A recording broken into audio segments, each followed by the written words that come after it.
ഇന്ന് അന്താരാഷ്ട്ര തൊഴിലാളി ദിനമാണ്.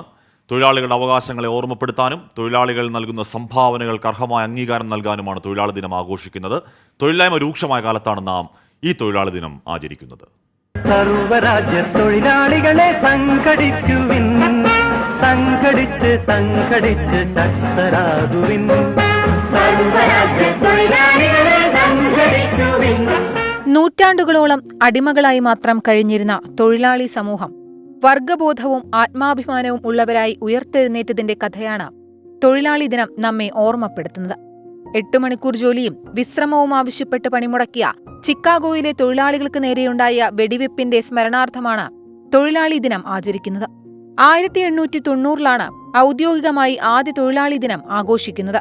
ജോലിഭാരത്താൽ രാജ്യത്തെ 80% തൊഴിലാളികളും മാനസിക സംഘർഷങ്ങൾ നേരിടുന്നതായി പഠനങ്ങൾ വ്യക്തമാക്കുന്നു.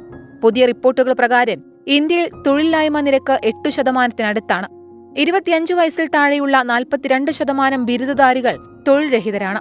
കേരളത്തിൽ 15-നും 29-നും ഇടയിൽ പ്രായമുള്ള 28.7% പേർക്കും തൊഴിലില്ല. ആകെ തൊഴിലില്ലായ്മ നിരക്ക് 7%. നിർമ്മിത ബുദ്ധി ലോകത്തെ 44% ജോലികളെയും ബാധിക്കുമെന്നാണ് ലോക സാമ്പത്തിക ഫോറത്തിന്റെ റിപ്പോർട്ട്. പുതിയ ലോകത്തിന്റെ ആവശ്യങ്ങൾക്കനുസരിച്ച് നൈപുണ്യം തേടുകയാണ് തൊഴിലുകൾ സംരക്ഷിക്കാനുള്ള ഏക മാർഗം. പ്രതിസന്ധികൾക്കിടയിലും സ്വന്തം നിലനിൽപ്പിനും സമൂഹത്തിന്റെ ക്ഷേമത്തിനും വേണ്ടി ജീവിതം ഒഴിഞ്ഞുവെക്കുന്ന എല്ലാ തൊഴിലാളികൾക്കും 24-ന്റെ തൊഴിലാളി ദിനാശംസകൾ. Research desk 24.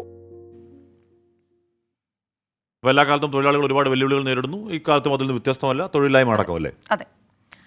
അപ്പോൾ നമുക്ക് അടുത്തൊരു വാർത്ത, ഇപ്പോൾ എന്താ പറയുക, നമ്മുടെ ഈ സർവ്വരാജ്യ തൊഴിലാളികളെ സംഘടിക്കുവിൻ എന്ന പാട്ട് വയലാറിന്റെ എല്ലാ വേദിനത്തിന് കേൾക്കുന്ന അത് വയലാറിന്റെ വരികളാണ്.